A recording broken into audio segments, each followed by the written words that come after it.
podcast, talking mad shit about uninteresting facts.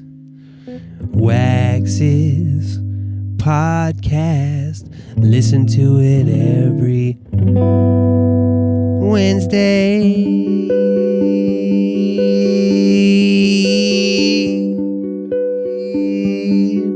This is going to be the greatest podcast of all time. I remember when I used to do my podcast every week, and some weeks I didn't feel like fucking doing it, and I would still do it anyway. Just because I have integrity. But guess what? I don't really have that much integrity. I wish I didn't have integrity. Sometimes I wish I was a homeless person on the street and didn't have any responsibilities. Some people frown on those homeless people. Well, guess what? I look at homeless people and I say, sounds like a pretty good fucking deal to me.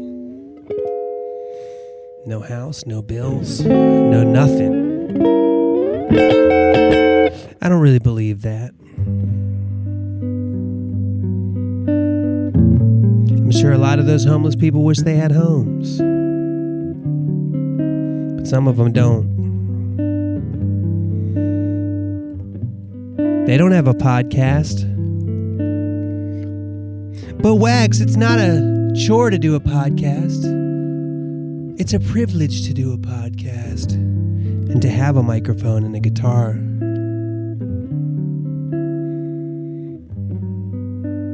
Anyway, are Chicken McNuggets at McDonald's as good as they used to be? Are they the same as they used to be? I haven't had them in a while. I feel like every time, you know what's going on? I have a child, and sometimes I can't get my kid to go to sleep or take a nap. I don't know why there's an or there. Those are the same. They're in the same Venn diagram. Two Venn diagrams. Sleep, nap. Big middle section. In fact, sleep would be a bubble within nap. I don't know what the fucking Venn diagram would look like between sleep and nap. Actually, nap would be the Venn diagram bubble that's within sleep. But the only way I can for sure get my kid to take a nap is to go drive around, which probably isn't the safest thing, because if you consider the amount of chances that you'll get in a wreck when you drive around versus the amount of chances that you'll get in a car accident if she's sleeping in her crib upstairs. I suppose there are some dangers to that as well. But my point is, last week I mentioned that I'd been talking about fast food a lot, and if you watch this podcast, you would think I ate a lot of fast food, but to be honest with you, I've never, since I've been doing this thing where, like, to get my kid to take a nap, I drive her around in the car, and there's not really anything else to do, so, like, I'll just go through a drive-through, you know? The other day I went through a drive-through, and I got a McFlurry, and I got a 4-pack of chicken nuggets. I didn't want any of those things, but I was just getting them to kill time, you know, and I had already had a coffee. I was near a McDonald's. What do you want from me? And I got a 4-pack of chicken nuggets, and when I had the chicken nuggets, I only ate 2 out of the 4. And if you do the math correctly, that means I ate 50% of the chicken nuggets. That means I ate essentially 1 out of the 2 chicken nuggets if we're working with fractions. Fractions are your friend. Fractions are your friend. So yeah, if you 2 out of 4, if I had 6, I would have ate 3. But that's not true. If I would have had a 6-piece, if I would have had a 20-piece McNugget, maybe I would have bought 8 more, just because of the fact that you feel bad when you spend money and you feel like you're wasting it. But if I had bought a 6-piece McNugget, I still would have only ate 2, because after 2, I was like, I don't want any more of these. Because they tasted like cardboard. Now, the sweet and sour sauce was still good, but if you like a condiment, does that mean you're going to literally dip anything in it? Sweet and sour sauce is good, but would you use it for wood? If you found a stick in the forest, Would you cover it with sweetened sauce and eat it like a brontosaurus? It's just the rhyme that I felt there. Anywho, no, you wouldn't. And I didn't want to eat a cardboard box just because it had sweet and sour sauce on it. So my question for you, hypothetical listener out there, have I changed or have McNuggets changed? Because when I was 16 years old and I worked at McDonald's, I ate 1,000 chicken McNuggets a week. I ate so many of those fucking things. I love them. I'm sure they are a little bit better when they're hot out of the fryer. But do I just know chicken nuggets, strips, and tenders? Do I know all the genres of fried chicken a little bit better now, to the point where when you go back to my original chicken McNugget of my youth, it just doesn't add up. It's just not the same, or it is the same, but I've changed because my palate has become so divine when it comes to fried chicken, whether it be pieces, tenders, strips, nuggets, or even full pieces, boned or boneless, bone in or bone out. I don't know. But, yeah, so I didn't like them. That's what happened the other day. You know what else happened the other day? I made a post about how I have a show in Las Vegas, Nevada coming up. And I said Las Vegas, Nevada, as many people do. A lot of East Coast people say Nevada, but anybody from Las Vegas will tell you it's Nevada. I say Nevada, you say Nevada. I say tomato, you say tomato. Ooh, ooh, I say potato, you say patata. Which one is correct? Well, Ludacris said in one of his songs that he's hotter than Nevada. And I don't remember the exact context or the lyrics, but Lil Wayne said something about he was like Nevada in the middle of the summer, because that's a reference to how hot he was. Maybe it's just convenient that hotter rhymes with Nevada. You can't say, I'm hotter than Nevada, can you?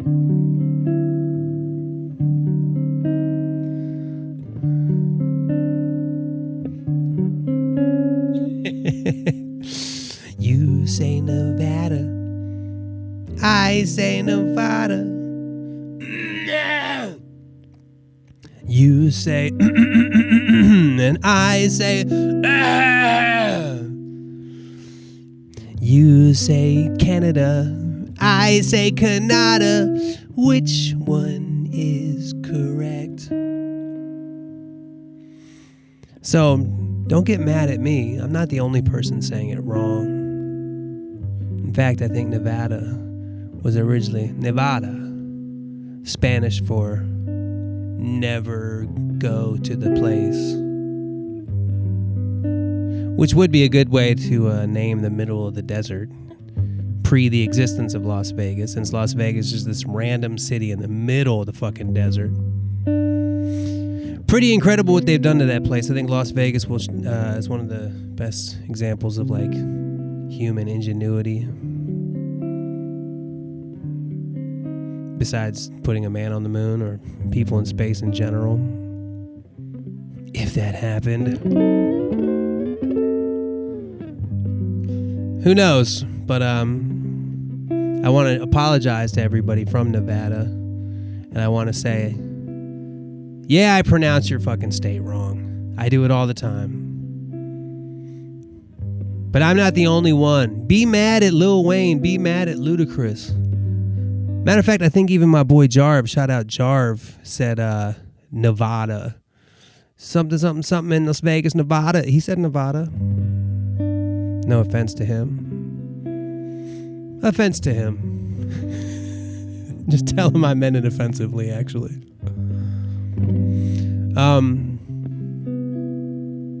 I want to apologize to everybody from the Las Vegas area and say, as a token of my appreciation for you accepting my apology.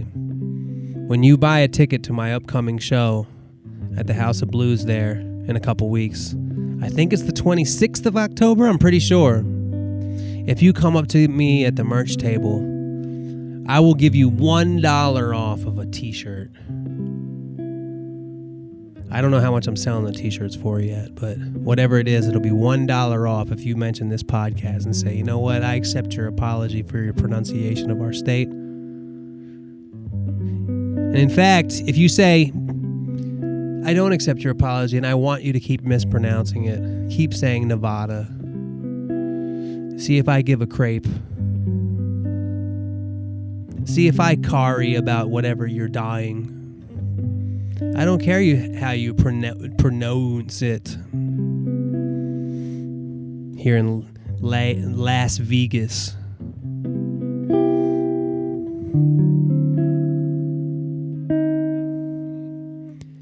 You say Nevada, I say Nevada.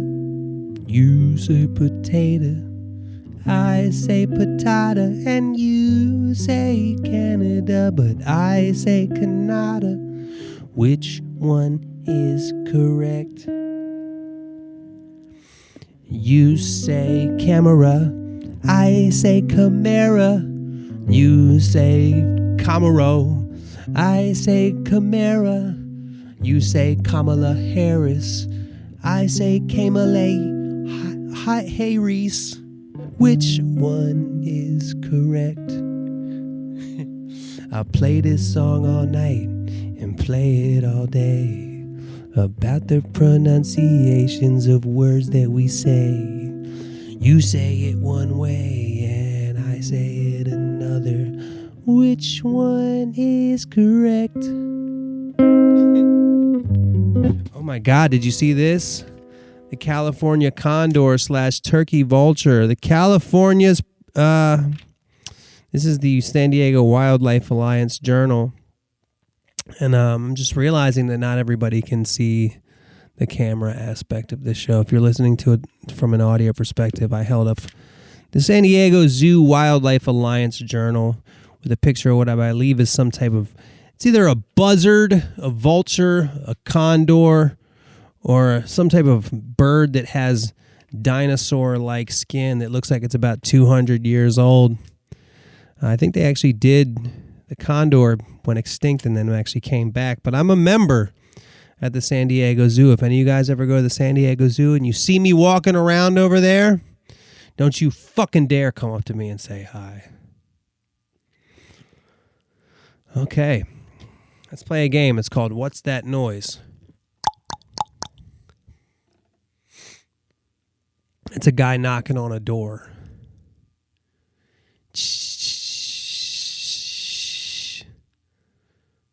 That's a guy brushing his teeth.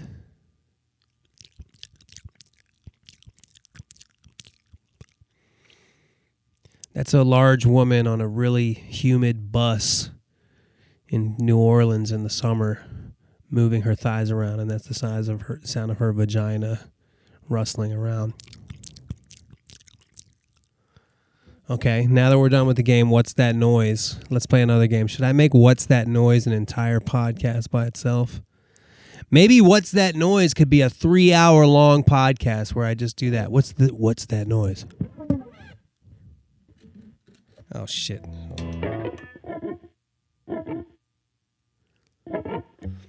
That's a frog with a frog in its throat.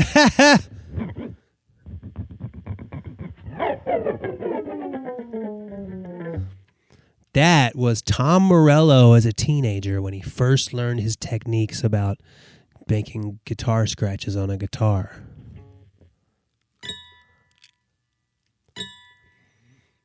That was Tinkerbell farting. I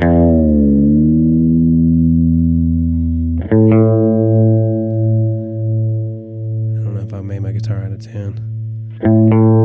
That was a nervous Keith Richards right before their set on the Ed Sullivan Show when he was trying to make sure his guitar was in tune before they played Satisfaction which I don't know how to play. Ba, ba, ba, ba, ba,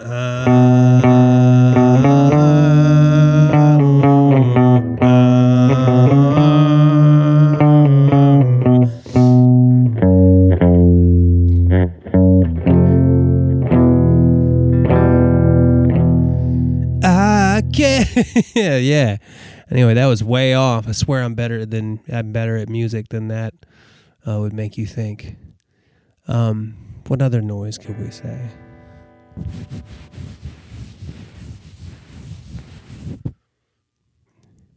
That is a man rubbing a sock on a microphone while doing a shitty podcast. But how could it possibly be a shitty podcast when it's the best podcast of all time? Best podcast of all time is Joe Rogan and Mark Maron, but one fucking sash that they will not be wearing is this one that hypothetically is a sash that says podcast of the century, best podcast of all time is the one you're currently listening to. It is mine. If you added all podcasts from a political and comedy realm, this one be at the top of the helm.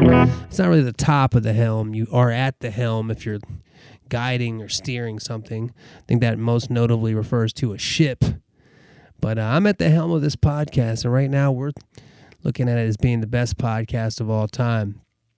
I didn't really have time to do a podcast today. I didn't have the energy to do a podcast today, but you know what?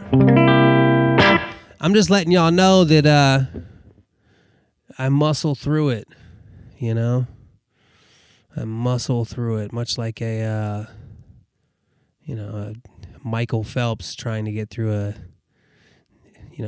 this time they filled the pool with Jell-O. Michael Phelps was like, that's interesting. Usually when I'm at the Olympics and I'm doing the 100-meter backstroke, breaststroke, freestyle. What is it? Backstroke, breaststroke, freestyle, and butterfly. Usually when I'm doing the 200-meter butterfly, it's through water. It's through chlorinated water. Chlorine in there to kill the germs or whatever the fuck chlorine does. But this time they decided, the Olympic Committee had a meeting on the side and said, you know what, this year we're doing the Olympics, the Summer Olympics in the Republic of Jellostan. So wouldn't it be fitting if we use Jell-O instead of chlorinated water? Can you put chlorine in the Jell-O? Does it kill all the Jell-O germs? Well, they found out it does for the green Jell-O, but not for the purple berry Jell-O. The purple berry Jell-O still contains some level of human fecal matter unless you have a ton of chlorine, but it'd be too much chlorine. The amount of chlorine that would actually injure an Olympic swimmer such as Michael Phelps. And the only reason Michael Phelps came back this year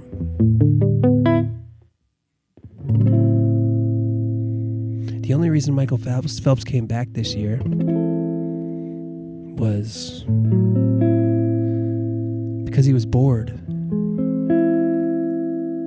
If you're Michael Phelps and you stop swimming, what the fuck do you do?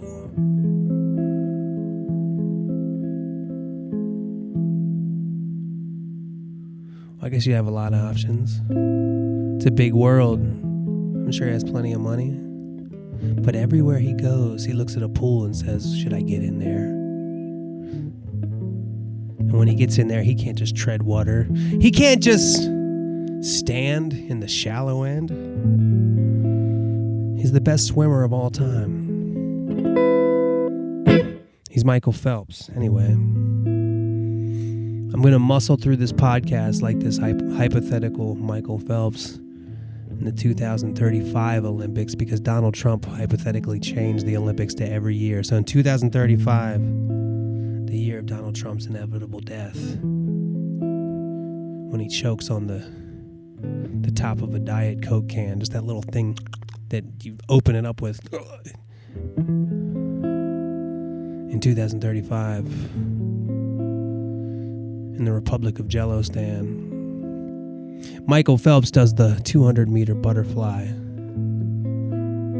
There's really a thin line between those two cords. Speaking of a thin line, it's a thin line between Michael Phelps and the gold medal. But that was before. That was when it was water, which you could swim through just like a fish. Especially when you have the perfectly shaped body for swimming, just like Michael Phelps supposedly has. But when it comes to Jello, he wasn't prepared for the competitor that he would meet. There's a reason why this place is called the Republic of Jellostan. There, everybody swims through Jello rather than water. The children, the adults, the senior citizens, the boys, the girls, the doctors, the dentists, even the auto mechanics. When they swim, they don't swim through regular chlorinated water. They swim through chlorinated Jello of all different colors, blue, green, yellow even. And the yellow one specifically, you would think that maybe it's lemon, possibly even banana flavored Jello, but it's not. It's made out of that fucking yellow Listerine. You know the Listerine that's not green? It's the yellow one. Maybe even brownish yellow. It's the same color as urine, and this Jello was actually urine flavored. It's a mixture of urine and brown/yellow Listerine flavored Jello, and Michael Phelps' task was to swim through it for 200 meters, but little did he know that the mere auto mechanic that was swimming in the Olympics just as a side dish to augment his income as an auto mechanic, he wanted to win a gold medal and melt it down and sell the gold that would eventually be melted down, just make little tiny fragments, gold coins, if you will, gold bullion, because the gold market was doing very well in the Republic of Jellostan. So what he did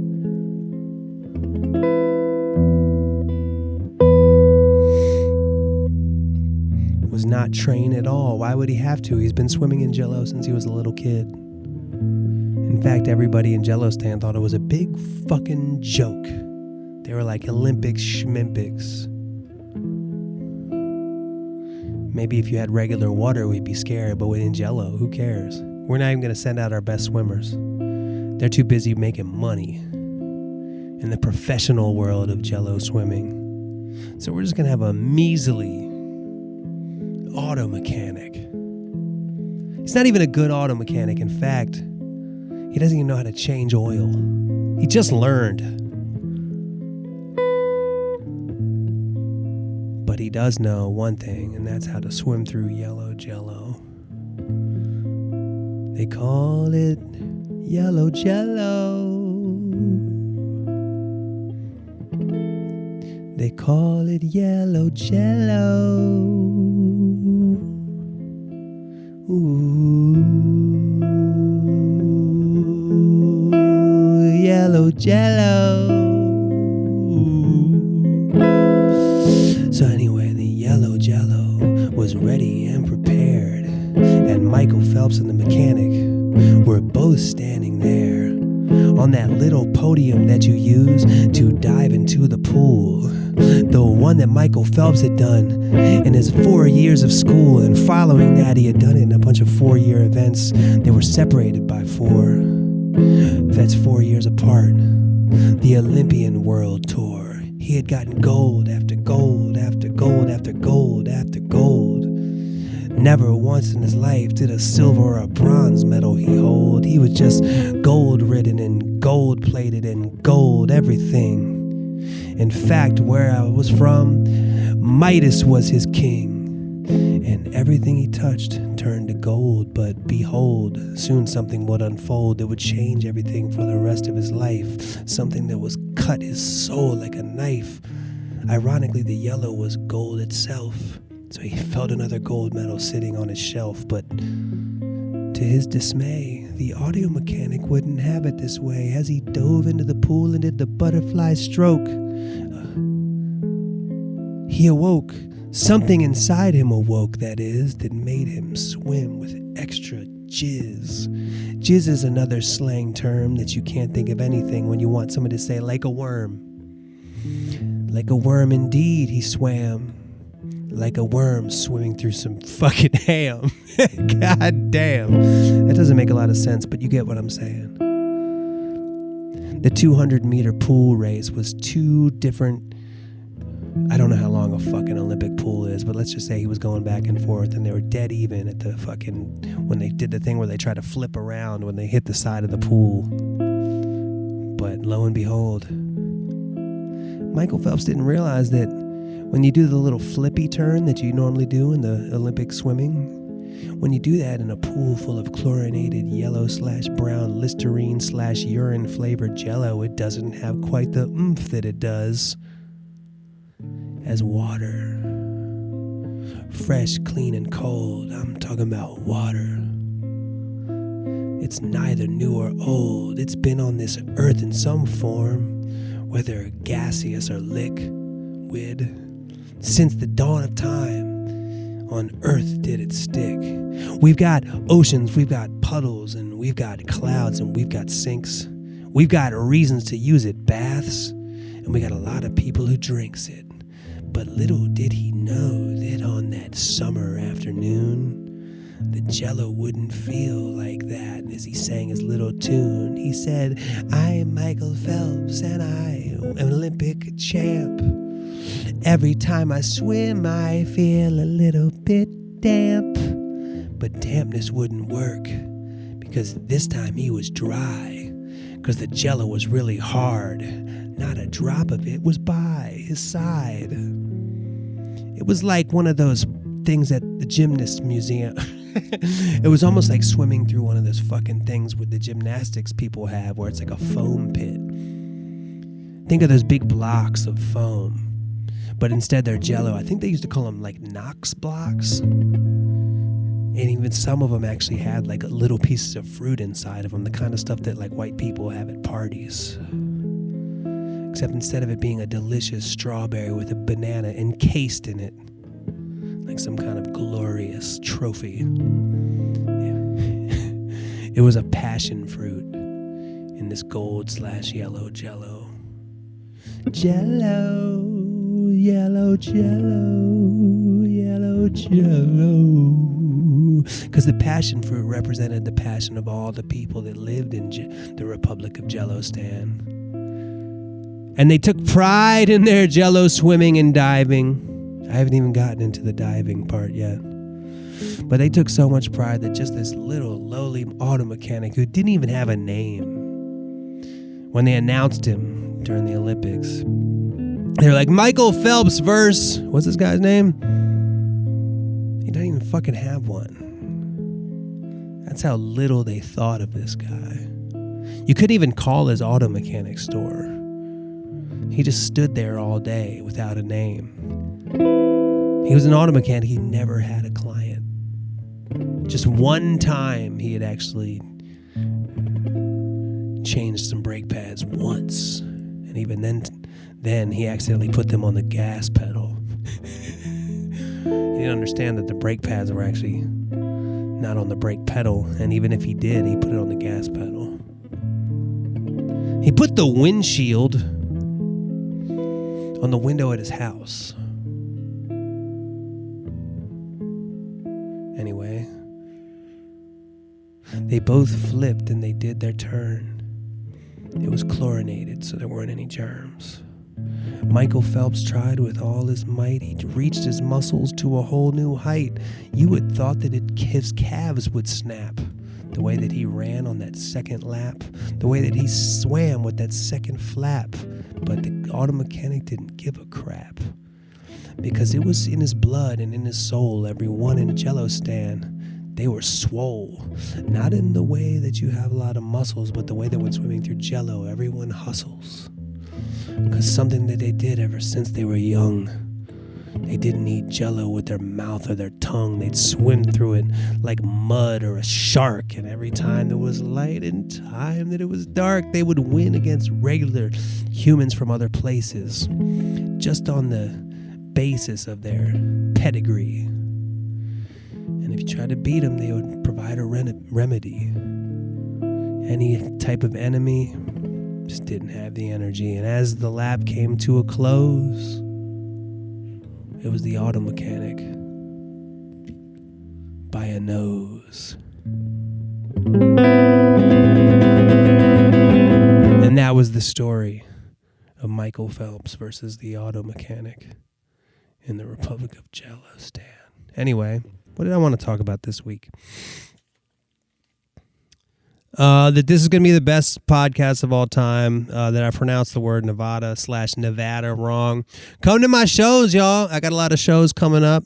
It's not going to be improvised nonsense like I just did. It's all going to be actual songs. I got 2 shows, San Diego and LA on the 11th and 12th, where I'm going to have a full band. We did rehearsal this past weekend, and guess what? We're sounding really good, y'all. Herbal tea on bass in your fucking face. Oh yeah, I wanted to address one thing. Last tour that I did, I had this video that I put out a while back. My boy Quinn, who shoots all my videos, wanted me to make a video about this random talent that I have that I told him about. Ever since I was a little kid, I've been able to say words backwards. And I don't mean that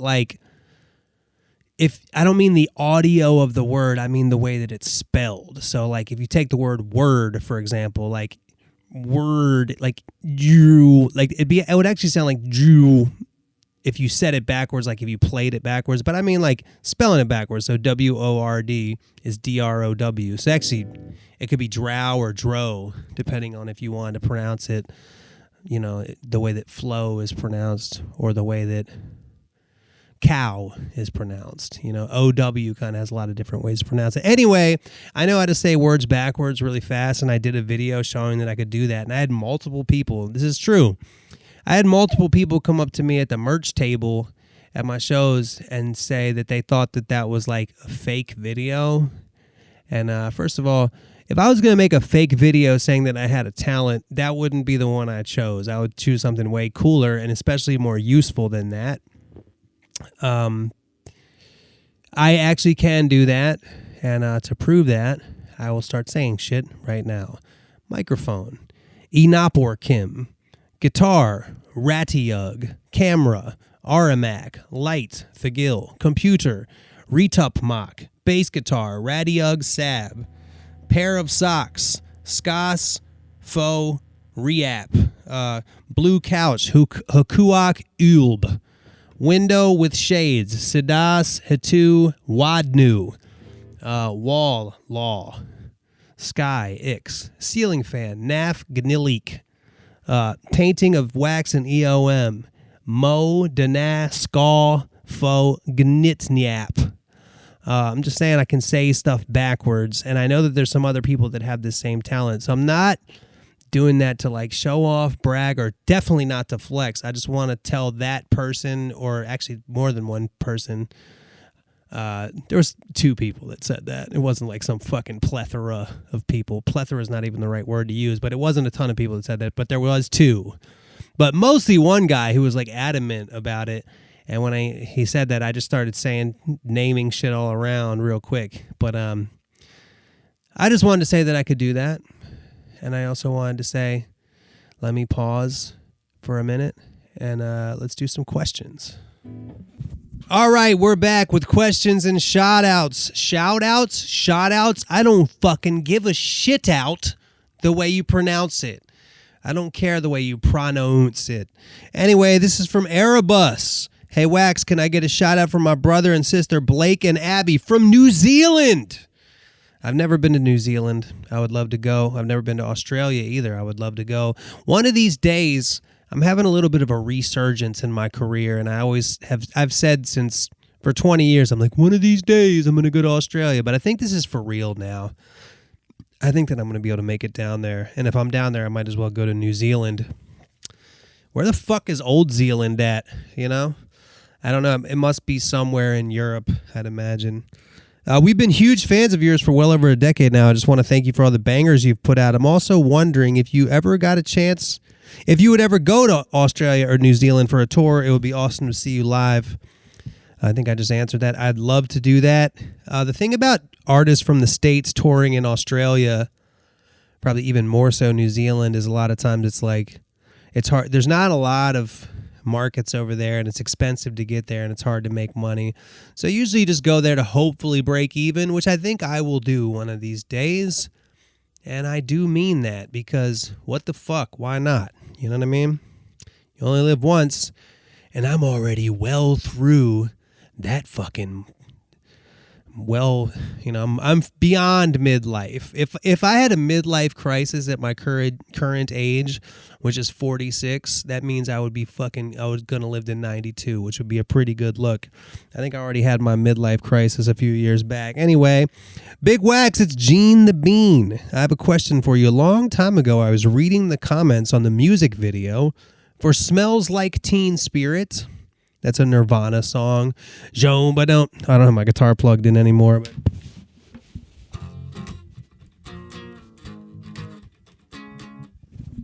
I don't know if you could even hear that, but if you could, that's the song he's talking about. Everybody knows that song. I remember seeing a comment that has stuck with me to this day. It said something along the lines of, most of you people aren't fans of Nirvana. You're fans of Smells Like Teen Spirit. I find this comment really interesting because it makes me wonder, can you call yourself a fan of an artist even if you only like one of their songs? I would love to hear your thoughts on that. First of all, let me start by saying I think most Nirvana fans, I'm a Nirvana fan. I think that Smells Like Teen Spirit, while obviously a great song that changed culture and is like a huge song that everybody knows, it's actually, I think the people that like Nirvana, it's probably one of their least favorite songs. I do appreciate it for, those chords are like off the wall in terms of like, it comes from like a punk rock aesthetic, but you're making a really big pop song with like a punk rock aesthetic chord wise, and also lyrics that are like, what the fuck are you talking about? First of all, the name of the song is Smells Like Teen Spirit. I don't think it ever says that in the song. I don't know exactly what that means. I don't know if he's referring to Teen Spirit, which was like a deodorant brand back in the day, which I'm assuming he is, or just like the spirit of teenagers, much like the teenagers that were moshing in that video. But it's a brilliant song. It certainly changed things, but I think a lot of the long-term Nirvana fans, it's interesting as time goes on, what we deem as classic and what people, if you take like when I was a kid going back and listening to Hendrix or Led Zeppelin or anything from the 60s, now, I mean, shit, the 90s is way back there, but now somebody going back and listening to Nirvana, a lot of them go and visit that the Unplugged album. I feel like the Unplugged album has more staying power than some of the hard shit, and even to the hard shit, Smells Like Teen Spirit is I don't think as classic as some of their other shit to people that are actually big fans of the band. But I think that, but I do think you can be a fan of an artist based off one song. I think that's especially true of a rapper. I was just talking about this because there's a few songs by Jay Electronica that I just on some rap shit, like the way that he raps, the words that he uses, the flow that he uses, the way that he puts together sentences, the way that he raps in sentences, I think is fucking great. Like if you take Exhibit C and Fruits of the Spirit, those are like two of my favorite rap songs of all time. And just based on those two songs, Jay Electronica is one of my favorite rappers of all time. But I just listened to these new, like, quote unquote albums that he's putting out, and they're just not good, dude. Like they're just bad and lazy. And like he's also man, I don't like saying bad things about people. I don't like criticizing other artists, but I'm saying I'm a huge fan of Jay Electronica, even though I don't like his recent work, and I base my huge fanness really. I mean, you could even do it with just Exhibit C or just Fruits of the Spirit. I think, especially in terms of a rapper, you can be a fan of an artist just based off one thing they did, I believe. And I also think that if you hear one thing that sucks that you don't like by an artist, you shouldn't assume that that's all they do, because often that's not the case. So yeah, that is my thoughts on that. This is from Reen. We had Gene the Bean, and now we got Reen. Yo, Wax, I haven't read this yet, so hopefully there's nothing crazy in this email. Yo, Wax, my wife and I both enjoy playing our music in the car and around the... It says our music in the car and around the house. She's in... Okay, yeah. That's how narcissistic I am. Just assuming they enjoy playing my music around the house. It says, yo, Wax, my wife and I... Hold on. Sneeze. Sneeze.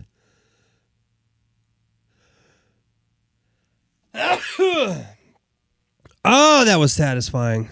God damn it, that was a satisfying sneeze. Satisfying Sneeze is also a good band name. Satisfying Sneeze. And like a satisfying sneeze, like a weird, I don't know, it's a fun thing to say. Yo, Wax, I apologize, by the way. If you hear a lot of like nasal breathing when you're listening to my podcast, it's like a little bit like weird to hear. Maybe you haven't heard it and now you'll notice it. I have nasal polyps, Polyps, in my nose. I went to see an ear, nose, and throat specialist a couple years ago and found out that I have that because I thought that I had really bad allergies, and I was like, dude, no allergy medicine does anything to make my nose more clear, and I found out that I have that stuff. I did get some medication for it that helps a little bit, but I think eventually I will have to have surgery to have these polyps removed from my nose, and being a rapper / singer, it really affects me. It fucks up my shows. Like, if I didn't have this, I would be so much better in terms of breath control. But anyway, thought I had real bad allergies. I have nasal polyps, so I apologize if you hear like a that kind of shit. What's that noise? That was... I don't know what it was. My wife and I both enjoy playing our music in the car and around the house. She's into screamo, emo, weird stuff, and I'm a simple hip-hop guy. Well, guess what? She probably thinks you're into weird hip-hop stuff, and she's into simple, regular screamo, emo. These are subjective adjectives. She has a hard time enjoying hip-hop and doesn't like it when our 1-year-old hears songs about drugs, bragging, and booty shaking. I'm curious if you or the listeners have any recommendations for baby and wife-approved rap music for car rides. I seem to recall Herbal Tea having a project like this in the works, but I'm not sure the name of it. Any help would be appreciated. Shout out to my fam, Gene the Bean. Oh, Gene the Bean is your... Wait, I'm confused. Is Gene the Bean female?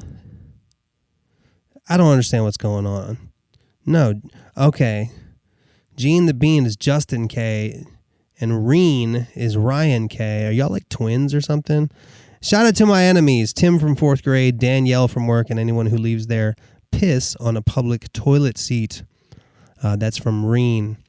As far as me telling you what some wife-approved hip-hop is, I have no idea, dude. A lot of the hip-hop I listen to, even if it's not like full-on kill people and sell crack type of lyrics, there's usually a couple bad words or a couple maybe misogynistic lyrics, or if you said bragging, like that really takes it to another level. I don't know of any rap music off the top of my head. I know it exists. Like there's Christian rap, and I'm sure there's like some dad that like decided to make rap music that was like about, hey, you should be nice to other people and pay your taxes and whatever the fuck. I don't know, but it's not my music, I'll tell you that. My new music's a little cleaner than my old music, but I still do get into real human topics. Maybe one day I'll do children's rap music. We'll see. So in other words, I don't have a good answer for you. Hey, dude, this is from Mike, One Good Wheel. I am so stoked you are finally coming to Winnipeg. People of Winnipeg. People of Edmonton. People of Saskatoon even. I'm going to fucking Saskatoon, y'all. Saskatoon, it's Saskatoon, which I believe is in Saskatchewan, which is one of those places that I love, places that are like Madagascar, Timbuktu. You're like, that just sounds like far away. Like no matter where you are, Saskatoon is far away. But people have hit me up for years trying to get me to come to Saskatoon, so I'm really, really, really excited to come there. Winnipeg, Calgary.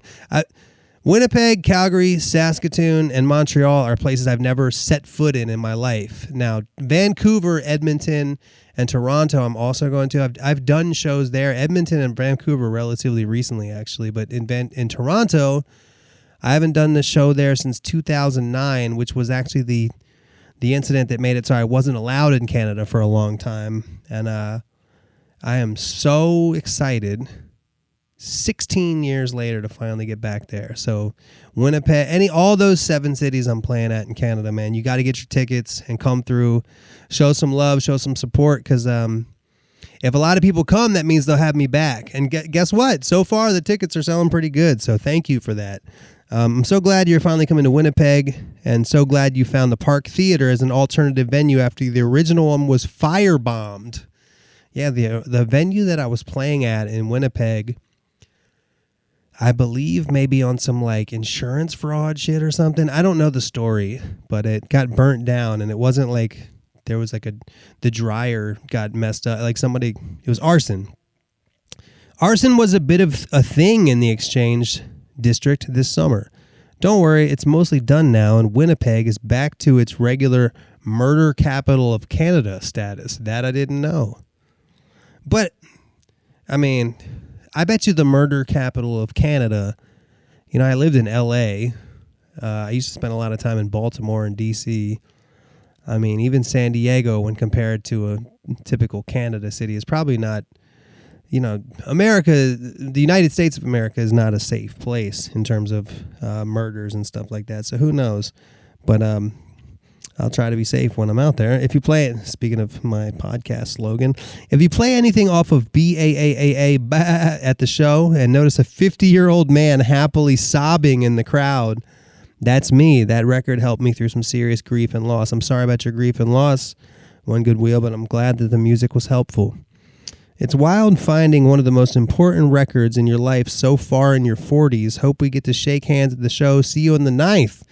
Well, One Good Wheel, at all these shows, all these shows in Canada, I am going to be at the merch table before the show and after the show. If for some reason I can't make it before the show, if something's happening, I'll definitely be there after the show. So if you want to shake my hand, dude, you definitely will have the opportunity to do it.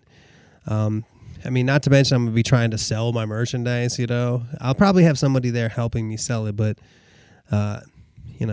it's going to be a costly trip, actually. So I am going to be trying to make money, but even more so at a place like Winnipeg where I haven't ever been there before, and I hope I can go again, especially if some people such as yourself come through to the show. I just want to meet people and people like you that have stories like that. I mean, it makes me feel better about doing the stuff that I do, the fact that it's helpful when people listen to the music. That's awesome. And, that's kind of a slept-on album of mine. I'm glad that you dig that one, man. Let me do one more of these letters from the listeners. By the way, beatsforwax@gmail.com, beatsforwax@gmail.com. If you want to submit your questions, I pretty much answer almost all of them at this point. We'll see if that continues to happen. Thanks for coming back to the podcast. This is Shannon from a little Wisconsin town. Hey, Wax, longtime listener here. Corgasm girl from the OG podcast. I believe that was like some kind of workout thing where you have an orgasm. I don't know for a fact, Shannon. I apologize. I don't remember the exact thing with the corgasm thing. Just wanted to say how awesome it is that you're back at it. Like yourself, I've gotten married and had children. We were both riding a similar wave in that sense, and it's wild to reconnect through the podcast in this stage of our lives. I'm a 40-year-old woman, and I'm unsure how many of your listeners are upper 30s and 40s women. LOL. Probably not a lot. It probably is, especially this podcast is probably almost all dudes. But I appreciate you coming back, Shannon, and congratulations on your family life. It's awesome, isn't it?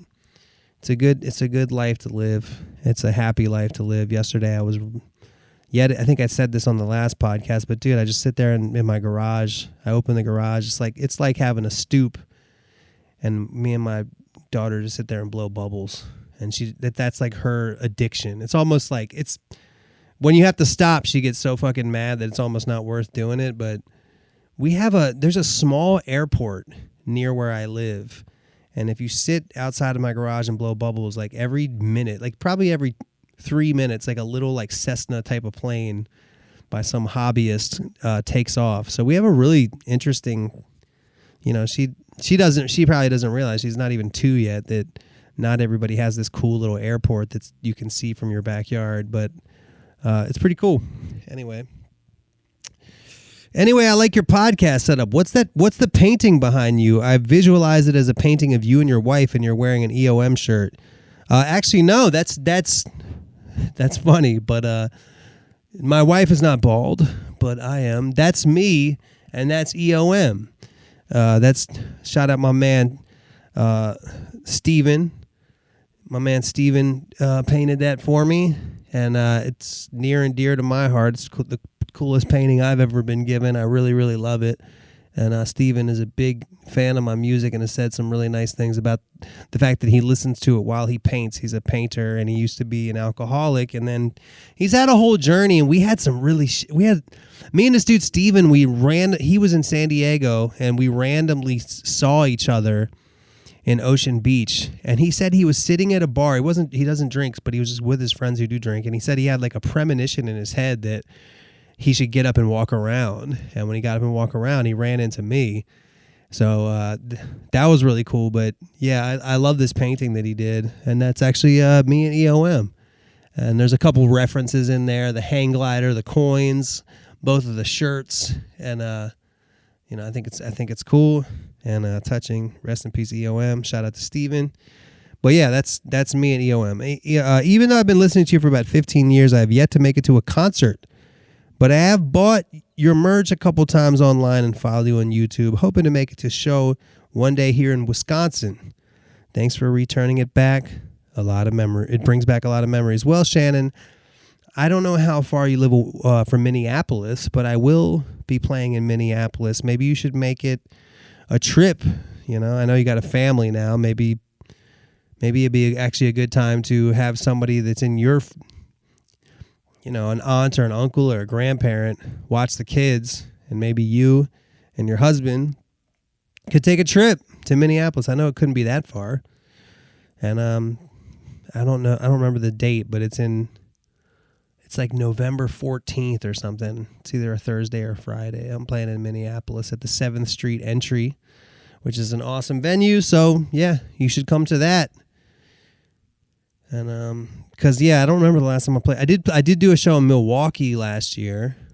Where else have I played? I think that I've done a couple shows in Milwaukee before, but that's about it. Madison. I did a show in Madison last year.